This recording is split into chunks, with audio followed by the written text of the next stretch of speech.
Hello, and welcome to episode 37 of the Brain Cancer Podcast. First off, I want to say Happy New Year. Just a short while ago, I got off of a virtual appointment with my radiation oncologist, which was just a follow-up to see how I've been doing, catch up, and a quick review of my MRI that I had on December 30th. Actually, the last time that I recorded was before Christmas, so this is actually the first time that I have had time to sit down and just kind of talk. I also want to give everybody an update as well. I did have a nice trip back to Pennsylvania to see my family. Once I came back to Boston, I had work the next day. So I basically got home, had a little bit of time to decompress, unpack a little bit, and get settled in. I had work for a couple days, and then I had my MRI on December 30th with the actual follow-up later that day. I'm so used to having a day in between that going for a scan in the morning and then seeing my doctor and getting the results later in the afternoon, it's still a new experience to me. It is really convenient though, because the imaging center that I went to, it is right off of the Orange Line. Yes, it's the Orange Line in Boston, and it's usually a disaster. But it is just a minute or two walk off of the assembly stop, and then you just have to go back to MGH afterwards. My imaging looked about as expected. There's not really a medical term for what my tumor looks like. Getting radiation a second time will always make interpreting future images more difficult. The area that was irradiated looks like foamy or cotton balls or soap bubbles. It looks bigger. That is what's known as pseudo-progression. It's just irritated from receiving all of that radiation. I think I had mentioned it before that I had shaved off all of my hair just to be a little bit more convenient. It's been about 6 weeks since I finished up the radiation, and I'm still expecting it to take at least a few more weeks, possibly a month, maybe 6 weeks, for the hair to start regrowing back in the areas that got radiation. And that's okay to me. I've been getting a lot of use out of one of my favorite beanies. It's also winter here in Boston. When I'm recording this, it is actually like freezing rain. Maybe we're supposed to get a little bit of snow, but it's been like this the past 3 days.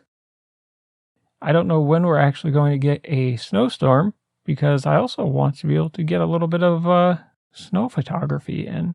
My radiation oncologist did get a kick out of me saying that the good thing about getting the radiation and shaving off the remaining hair that I had, that I've saved money on haircut appointments and shampoo as well. He told me that I always seem to find a silver lining in everything. I've definitely had a little bit of fatigue, but no serious side effects. My memory is doing mostly fine. No headaches, no nausea, thankfully no seizures. I would knock on wood, but that sounds like that would be pretty annoying for everybody to have to listen to, so I'll do it later. Also, on the 30th, I had taken my first dose of Lomustine, which will be the topic of our show today. I want to go over some of the facts about it, some of the side effects, and an incident with the sole manufacturer of this chemotherapy essentially spiking the price up until they were told that they can't do that anymore, and then just pulling it from Medicare Part D, which is almost inhuman to me. It just seems evil. I know that many pharmaceutical companies have been seeing record profits. I'm also not here to call out any, because I know that many of these pharmaceutical companies also employ really, really great people. When I went to the American Brain Tumor Association's regional patient and caregiver meeting a few years back, it was held at a local pharmaceutical company. Everybody there was amazing, from the people who were so dedicated to their work, all the way up to the president and the person in charge of the entire facility. I don't like to use blanket statements or anything like that because there's always exceptions. And I think it's unfair to just clump an entire group of people or an entire corporation in, because a corporation is a group of people who are all different. I'm sorry for the tangent, but we'll get moving on here now. I took my first dose of Lomustine at that appointment, so it's been 1 week. Other than some morning fatigue, which could also still be recovering from the radiation, I've been pretty fine. I did have a few days off from the new year. I had off New Year's Day, and then the 2 days following that as well. I definitely feel that I needed those days off because I was pretty wiped out. It was a busy holiday travel season, at least for me it was, and I immediately was back at work, which I am so glad that I can still work and interact with people on a daily basis, because that's really important to me, and I work with some amazing people. I'm so thankful and lucky to be able to have a job I really enjoy. With the completion of the appointment today, I have nothing essentially until early February. February 3rd, I have blood work, follow-up with the PA, and February 28th, I have a pulmonary function test, or a PFT. Once we get to the side effects for Lomustine, that'll explain why I have to get this PFT. Once March rolls around, I have an MRI, labs, see my doctor, and hopefully take my next dose of Lomustine. Well, with all of that out of the way, we can move into our topic for the day.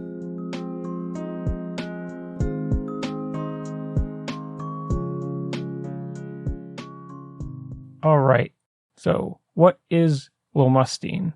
This is a type of chemo that's been around since 1976, and it's used often for recurrent glioblastoma, which is where I'm at right now. As usual, I will provide some links in the show notes or episode description if you want to do a little bit of reading on your own.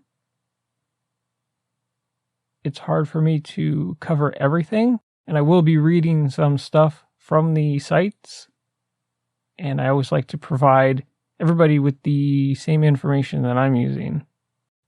Now, looking at chemocare.com, we can see that Lomustine is an anti-cancer or anti-neoplastic or cytotoxic chemo drug. This medication is classified as an alkylating agent. What is an alkylating agent then?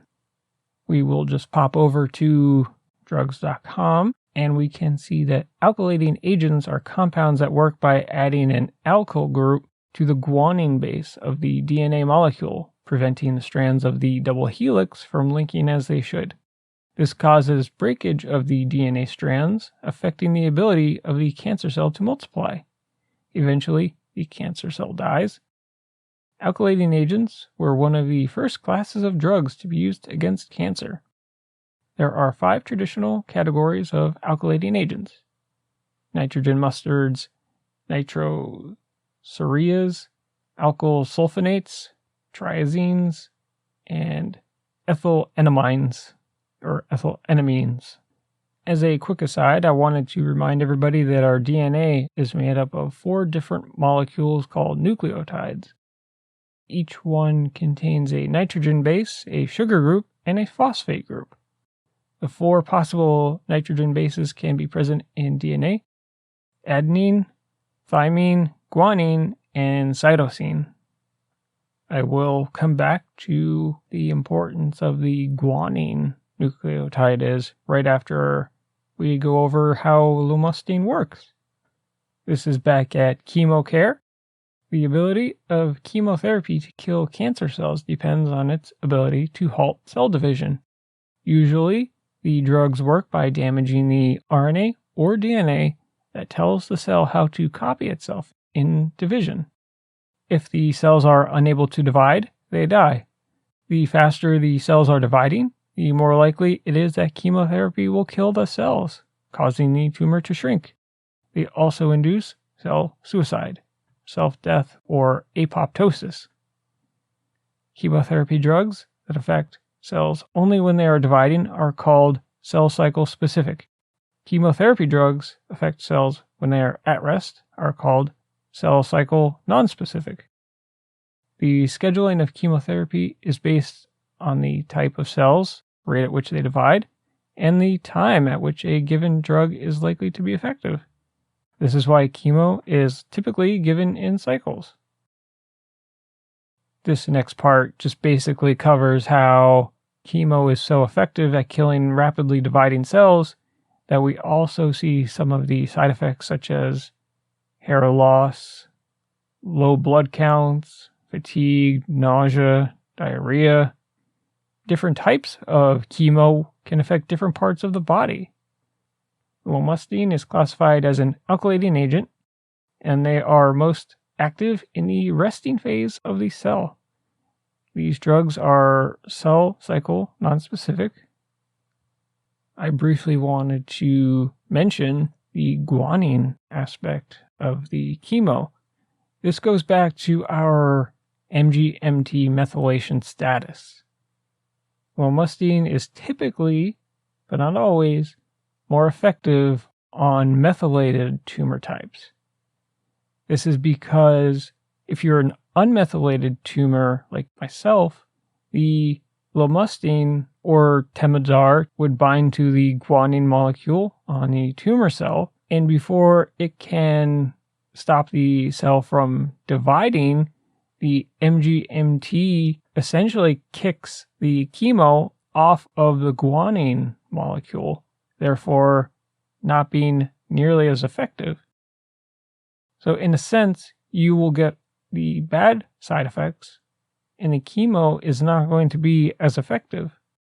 Methylated tumors do not generally have that problem, and the chemo can work as intended. If you are prescribed Lomustine, your doctor will go over all of the possible side effects, but you are not likely to have all of them. But I want to cover some of the most common, which are occurring in greater than 30% of patients taking it. The top one that many of us are familiar with is general fatigue. This can be a result of other side effects that are just putting more pressure onto your body. This is when proper nutrition, getting enough sleep, and in general, taking care of yourself the best that you can, whether it's getting outside for some sun, taking walks if you're able to. Of course, the central air just decides to kick on. So I'm hoping that it won't be too much of a problem and that I'll be able to remove it in post-production. The next most common side effect is low blood counts. That is why I have to, and all of us that are on chemo, have to get regular labs done to check our red blood cell counts, our platelets, and our white blood cells. In the case of Lomustine, your platelets and your white blood cells will usually take about 4 weeks to really hit that point where your platelets would be at their lowest and your white blood cells would also be at their lowest. It takes another 5, 6, 7, even 8 weeks to recover to what they should be at. You may also experience nausea and vomiting. Probably the most effective way to deal with that is by taking a Zofran, an anti-nausea med, about 45 to 60 minutes prior to taking your dosage. Your doctor will likely give you a prescription for Zofran. Personally, I always carry a couple extra in my backpack with me just in case. I usually carry some Tylenol, some Zofran, a couple extra Keppra just in case, and an anti-anxiety med, because if you do feel like you may have a seizure coming on, you could try and take an anti-anxiety med as a last resort to hopefully not have a seizure. They are not fun. It's so hard to describe to people too. Like, you're just out. You have no memory of it. You probably whacked your head off the ground or something else when you were going down. I definitely passed out or had some seizures a couple times before I finally ended up in the ER that one Saturday night after dinner and all that fun stuff. Finally, pulmonary toxicity is also possible and a delayed effect of Lomustine. It is more common with cumulative or high doses. I think I was at 160 or 180 milligrams of Lomustine, but I will definitely double check and let you all know, because I want to share everything I can with you, because this is like a sort of therapy for me as well. And I just want to be as open and try to be as helpful as possible for all of you. I do have the PFT right at the end of February. That was the earliest they had an opening, which actually works out pretty well because it is a delayed effect, and it will be right before I should start my second cycle of Lomustine. The other possibility is kidney toxicity. That won't require a separate test. Your kidneys will be checked by your blood tests while you're getting your regular labs anyways, which monitors everything else. There is also a very slight risk of developing a blood cancer such as leukemia years after taking Lomustine. Your doctor will go over all of these side effects with you, from the most common to some of the rare, and it is possible that you may have other side effects that aren't listed on the sheet or the website that you check. We're all different, and our bodies do respond differently to different medications. Just remember that if you are taking something like temozolomide or Lomustine, immediately let your doctor know if you start to have any side effects or symptoms that you might think might be related to your chemo. You can send them a message on the Gateway app if you have one of those. Like, your hospital has an app to make checking in and seeing your results way easier. If you do feel exceptionally bad, or you've had a fever of over 100.4 or chills, that could be a sign of an infection, and you should definitely contact your doctor immediately. You can always go to the hospital or the ER if you need to. Definitely let them know if you've had extended bouts of nausea and vomiting, diarrhea, bleeding, blood in the urine, extreme fatigue. It can be difficult to distinguish between quote-unquote normal fatigue from chemo and radiation. In the extreme fatigue, which they have labeled as unable to carry on self-care activities, which would mean going to the bathroom, showering, eating, excessive mouth sores, or signs of infection, such as redness or swelling, pain on swallowing, coughing up mucus, or painful urination, yellowing of the eyes or skin, change in color of stools or urine. As usual, you'll want to let your doctor know about any other medications that you're taking. Even though they'll likely know what prescriptions you're taking, there could be other over-the-counter things, vitamins, whatever. The other thing that I always tell people, and I've been telling people this for years, is to avoid aspirin or anything containing aspirin because it's a blood thinner. we're already more susceptible to excessive bleeding and our blood counts are going to be low. You don't want anything that's going to thin your blood, and should you get a bruise or a cut, it could start bleeding uncontrollably, and if that's not taken care of properly, you could develop an infection, which you're also more susceptible to. You also don't want to get pregnant or get anybody else pregnant because this is a chemo and it could be dangerous to a fetus. You also want to just do your general good hygiene, drink plenty of water and fluids, which I definitely do because I pee all the time. Maintain good nutrition, plenty of rest. It is just as important to get plenty of rest because your body is healing and recovering from this medication that you're taking. You also want to avoid drinking alcohol or just keep it to an absolute minimum. Definitely talk to your doctor about that.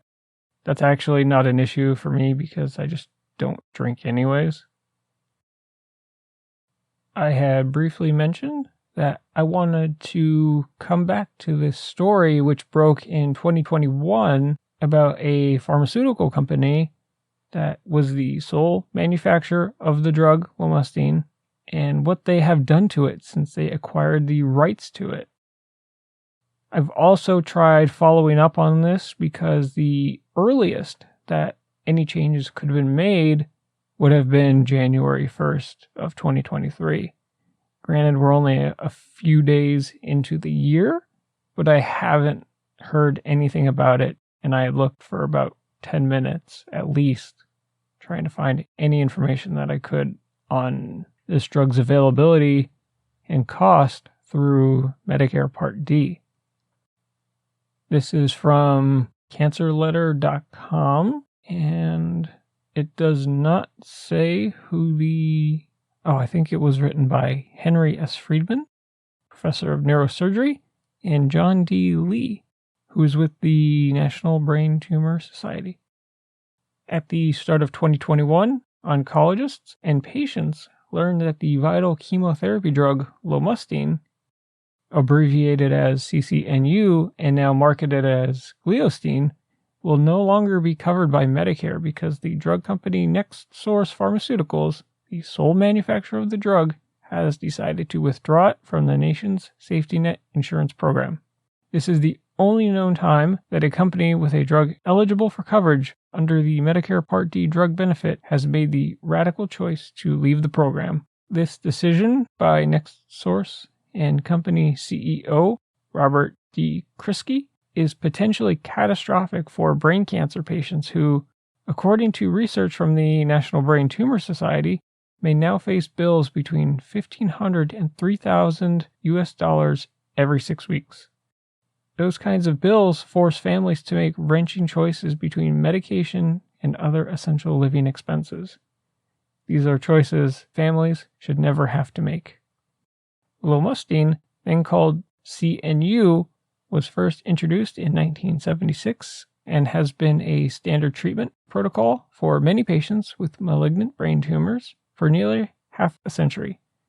It is one of only a small handful of treatment options for patients with a recurrence of glioblastoma, the most common and most deadly malignant primary brain tumor, and it has also been shown to improve overall survival for certain other types of brain cancers.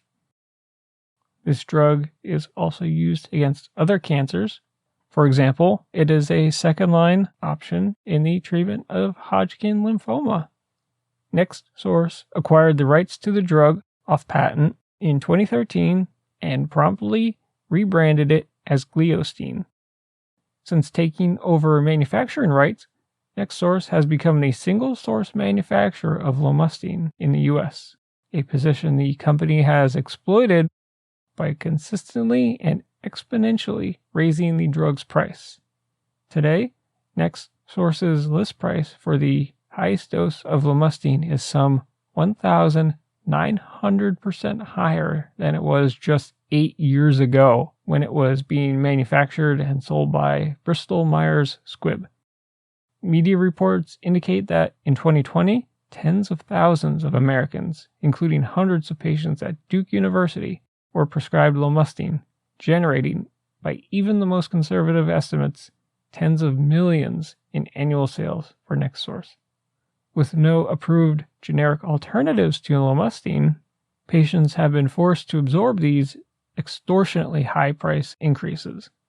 And since the average age at diagnosis for glioblastoma patients is 65, this includes many Medicare patients who have Part D coverage, under which they are responsible for up to 25% of the price of a brand name drug. A bipartisan group of U.S. senators did. Think this smacks of price gouging? A bipartisan group of U.S. senators did. In 2018, Senators Susan Collins and Catherine Cortez Masto, and then Senator Claire McCaskill, sent an inquiry to NextSource about market share and revenue after observing the precipitous price increase for Lomustine. Only then did the company stop raising the price. But they also did not lower it.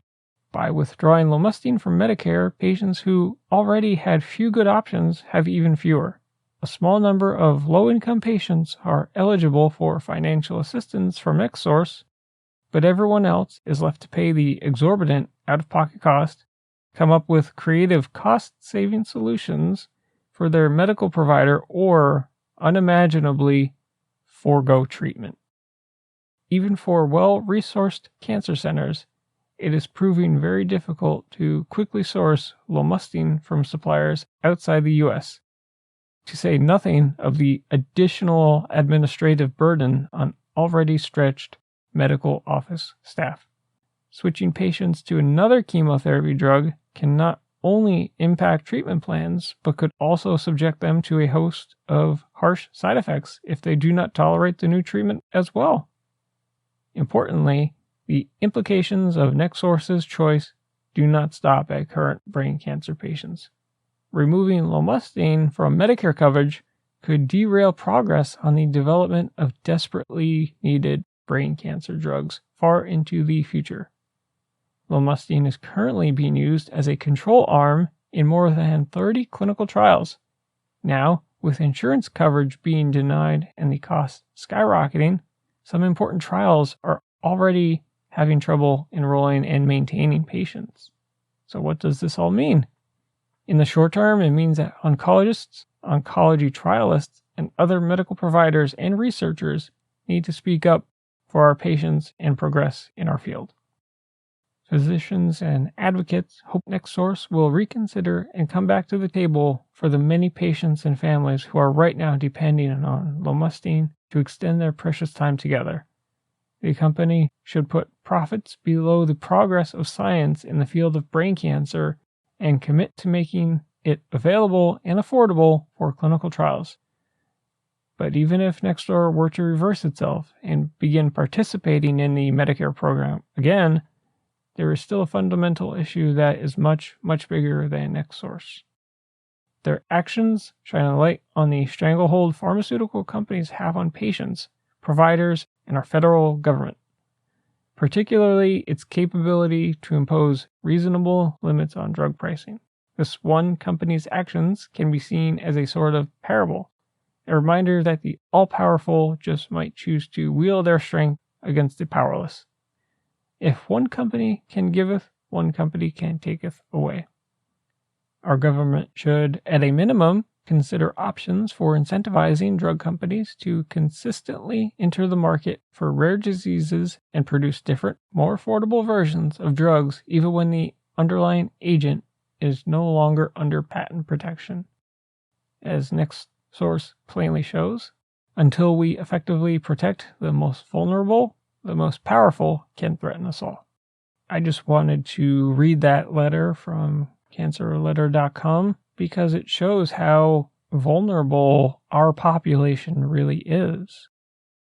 It should be like that for everybody, not just brain cancer. Medications should be affordable. I know when I was on the clinical trial for Durvalumab, at the time, a single dose of that was somewhere in the range of $10,000 to $12,000.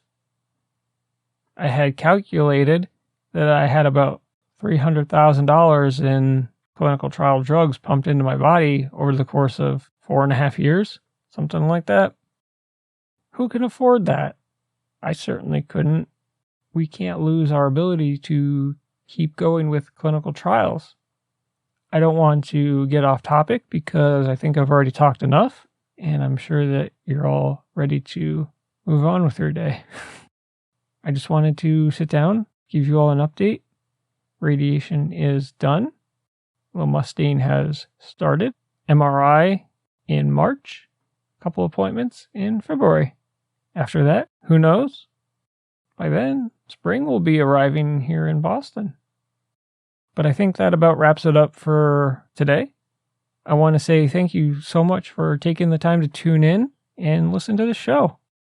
If you want, give the show a follow on Facebook at facebook.com/braincancerpodcast.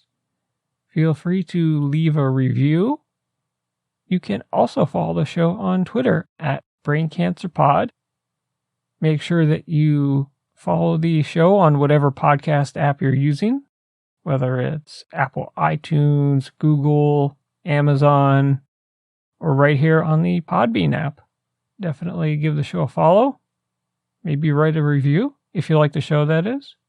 Feel free to email me anytime at braincancerpodcast@gmail.com. If you need to contact me for any reason, or you want to have a phone call, video chat, Discord chat, whatever it might be, let me know. We can definitely make that happen. If you want to come on the show, we can also make that happen. I can control all of the recording here on my end, so you don't have to worry about anything on your end. Once again, thank you so much. You all mean the world to me. You know I'll be back soon. And as usual, I hope you all have a great day or night, and I will talk to you again soon. Bye.